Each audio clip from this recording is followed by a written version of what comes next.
The Dems are in frickin' meltdown mode. That story and more in this edition of the Saturday Evening Boom.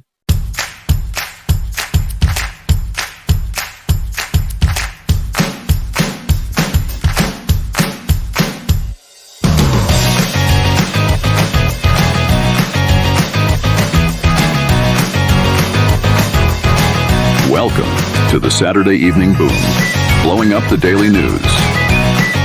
With our Saturday Evening News co-anchors, Wes Ward, Ernestine King, and our team of award-winning reporters, Connie Change, Robert Daring, Vivica Valiant, Robby Dobby, Krabby Daily, and the Saturday Evening Boom, News Director Bing Bennett. Ladies and gentlemen, blowing up the daily news for you, Wes Ward and Ernestine King. Good evening. I'm Wes Ward. And I'm Ernestine King. Here are tonight's top stories. Our top story tonight concerns the many Hollywood and media celebrities who pledged to leave the country if Donald Trump was elected as president. Now, over a week since Trump's sweeping victory, all of them have refused to pack their bags and insist they will stay in the United States. The list of celebrities who earlier promised to depart the country under Trump's leadership is long. It includes notables such as Chelsea Handler, Cher, Jon Stewart, Samuel L. Jackson, Miley Cyrus, Al Sharpton, and, of course, Whoopi Goldberg. While none have been seen in public since the election to explain why they plan to break their promise to leave, over 500,000 Americans have donated $15 million to a GoFundMe campaign to cover their overseas moving expenses. Two of the celebrities who initially promised to leave are Jon Stewart of Comedy Central, who pledged to leave the world altogether for, quote, another planet, and Cher, who promised to hightail it to, quote, the planet Jupiter. While some critics have called their space travel plans impractical, Elon Musk of SpaceX has recently stated that he, quote, would be delighted to build a rocket of their choosing so they keep their vow to leave the planet and leave us alone. Miley Cyrus, the famed singer, had previously said, and I quote, F this shit. I am moving if this is my president. I don't say things I don't mean. Reached at her home in Southern California, where her neighbors organized moving trucks on her front lawn, Cyrus broke down in tears and begged her fans to understand that, quoting Cyrus, I'm a complete idiot. I say things I don't mean all the time. Samuel L. Jackson, who swore to, quote, move my black ass to South Africa if Trump was elected, had invited both Whoopi Goldberg and Al Sharpton to join him. But both Goldberg and Sharpton released a joint statement noting that, quote, we know we look like total fools right now, but we've decided to stay here in America because destroying our country from within is easier. Ernestine, over to you. There is a growing controversy surrounding Mr. Elon Musk's efforts at his company SpaceX to reach and eventually colonize the planet Mars over the next decade. One key voice leading the opposition to explore Mars as an alternative to life on Earth comes from Mr. George Jetson, an expert on space travel whom our viewers will recognize from the hit show The Jetsons that aired in the 1960s. Space is just too damned cold, Jetson says. I mean, witches tit cold. No one's going to like it. Why? The average temperature on Mars is minus 85 degrees. We are not talking beach weather. Mr. Jetson, who still lives in space with his wife Jane, his daughter Judy, his son Elroy, and his dog Astro, was seen recently on Capitol Hill. He was back on Earth to lobby Congress to eliminate further federal funding of SpaceX's plans to support mankind's colonization of Mars. For God's sake, do your homework, Jetson said when we reached him for comment. There's almost no oxygen on Mars. Are you willing to wear a baggy spacesuit and a big plastic bubble on your head every time you go outside? I don't think so. Jetson's son, Elroy, joined his father on Capitol Hill and had this to say. "I'm just a kid. What do I know?" he said. "But before you get here, check the atmospheric pressure. It's 100 times less than Earth's. So, get a hole in your spacesuit. Your blood will boil in about 10 seconds. Totally gross." Mr. Musk could not be reached for comment.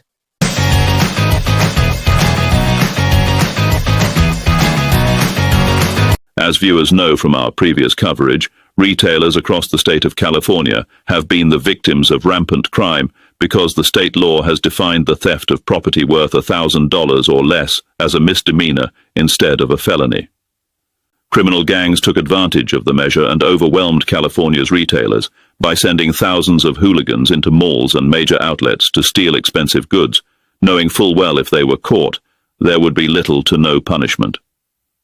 With the recent passage of Proposition 36 in California, designed to increase the punishment for such crimes, there is hope among the state's retailers that thefts will decline and things will return to normal. We have with us this evening California's Governor Gavin Newsom, who strongly opposed Proposition 36. He's not happy with its passage and is here to give voters the what for over it. Governor Newsom, thanks for joining us. You're welcome, Wes. Nice to be with you. Now let me explain myself. I opposed Proposition 36 for two reasons. Number one, let's have a heart. A store owner's definition of theft and stolen goods may not be the same as someone like myself or the criminals doing all this stealing. We, and by that, I mean our side, see this kind of theft as an efficient way to redistribute wealth in the state of California. It's all about equity, really. Let me understand if I'm getting this right, Governor. What you're saying is that it's more efficient for the state to allow people to steal things to support their income rather than have the state collect increased taxes and turn that money over to those with lower income. Is that correct? That's right. We tried hiking the minimum wage to $20 an hour, but that only forced retailers to close or move their business out of state. That ought to be illegal. Yes, but legalizing stealing? Don't you believe that stealing should be against the law no matter how much someone steals? You say potato, Wes.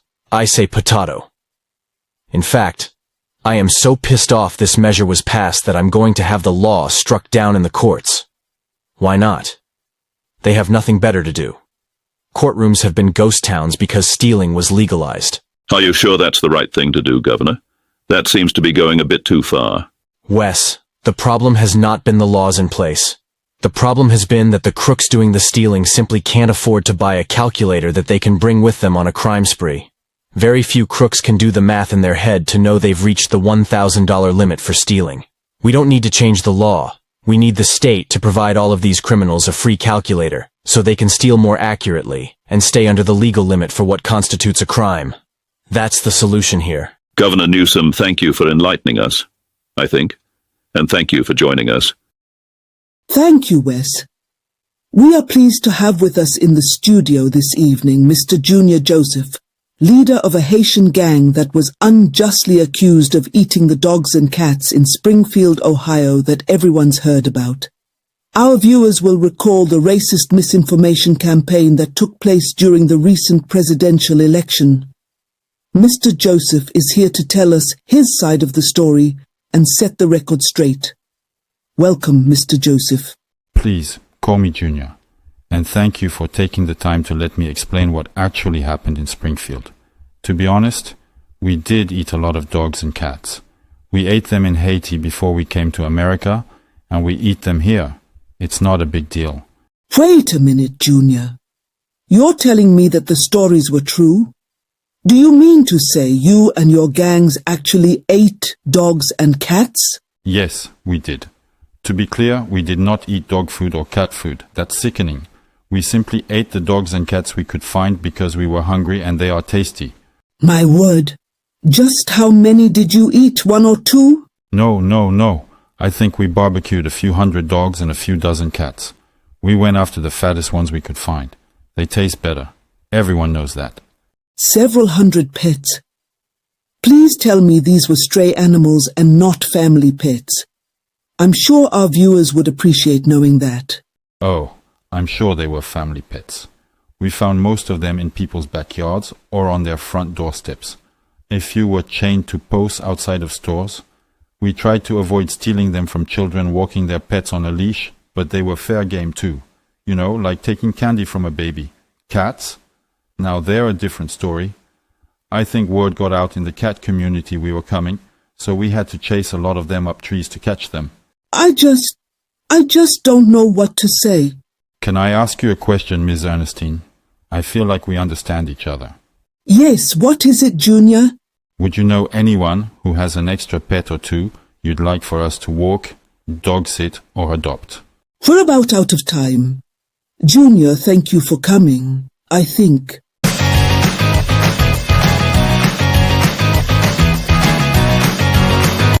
We turn now to a report from our war correspondent, Robert Daring, who has an exclusive interview with Hassan Ismail Sami Sharif, apparently the last remaining Hamas terrorist leader still alive in the entire Middle East. That's right, Wes. I'm here in the penthouse of the Four Seasons Hotel in Doha, Qatar, with Hassan Ismail Sami Sharif, the last man standing in the Hamas terrorist organization. Israel Defense Forces have killed or captured all of the other Hamas fighters except Mr. Sharif. Mr. Hassan Ismail Sami Sharif, thank you for joining us. You are most welcome, but please call me Barney. Hassan Ismail Sami Sharif is a mouthful. All of my friends, now dead mind you, called me Barney for short. Okay. We'll go with Barney. First, Barney, tell me, when did you flee here from Gaza?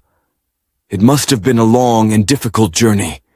You seem to have escaped all of the horror and gunfire with your life intact. I must correct you, Mr. Daring. I couldn't find Gaza on the map if my life depended on it.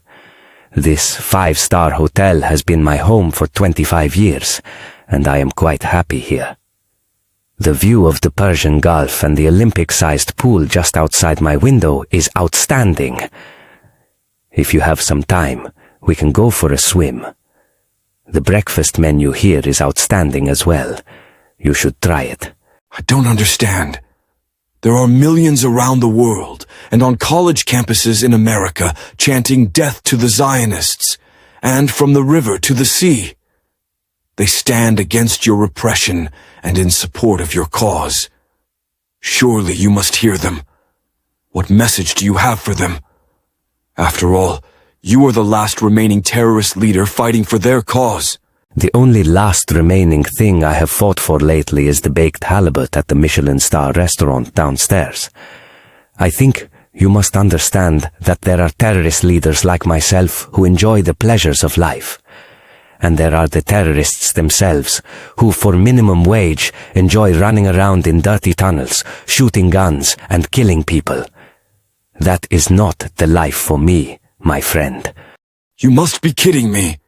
That seems a strange way to lead one of the most feared and violent terrorist organizations in the world. Let me tell you, Mr. Daring, this job is not easy. There is sorting endless hotel bills, arranging limo service. The spa closes too early. The pool towels are nice but could be bigger. Then there's the constant grind of the back and forth from here to Tehran to receive my paycheck. It's humiliating, frankly. And now the Israelis are insisting I turn over my gun before attending peace talks. Gun? I don't even own a gun. I mean Jesus H. Christ. Thank you for your time, Barney. Team, back to you. We turn now to a story in Venezuela, where our reporter Vivica Valiant is covering the mass illegal migration events about to take place at our southern border. Vivica. Wes, I'm here in Caracas, Venezuela with Senor Ernesto Blanco, who has packed his bags and is preparing to move to the United States along with several million others like him before President Biden and Kamala Harris leaves office in January. Ernesto, thank you for joining us. I'm very happy to be here, Vivica, but I only have a few minutes. My limo is coming to take me to the airport, and I don't want to be late. Airport? Why the airport? Isn't it customary for illegals to walk all the way to the Texas border, looking sad and lonely along the way while network cameras report on your plight to drive sympathy? You have to be kidding me. That's over 2,000 miles from here. The Biden administration made the process of entering the country illegally a breeze. First, you go to an app on your phone, you fill in a bunch of lies, then a limo picks you up, takes you to the airport, and you get to choose what city in America you'd like to fly to. It's very simple. Anyone can do it. Anyone who can do it is certainly right. I presume that's why so many are coming. It's an easy process, and all you have to do is get in under the wire, so to speak, before Trump is in office and closes the border. That's right, but to be clear, the process is not perfect. For example, the planes are crowded, and you can't pick your own seat assignment. Biden-Harris will cover your hotel costs and food at 4-star hotels, but not 5-star hotels. They are going to give me a free iPhone 16 as well, so that's pretty cool. But once you're in the U.S. and the Trump administration figures out you lied about needing asylum and don't belong here, then what do? Hide like hell, of course. That's the reason I chose to fly to San Francisco. I got a text message from Governor Gavin Newsom. In fact, everyone in Venezuela did too, guaranteeing he would hide me from Trump for at least 10 years. I see. What are your plans once you've made yourself comfortable in the U.S.? Thank you for asking. I'm proud to say I've been selected by MS-13 to work in their kidnapping division, so I have my work cut out for me. I'll have responsibility for the Central California region, where there are tons of wealthy families who have kids we can abduct and ransom for real money. Just fascinating, Ernesto. Thank you for sharing your plans with us. Wes? Ladies and gentlemen, that is our program for this evening. Plenty of news that needed blowing up.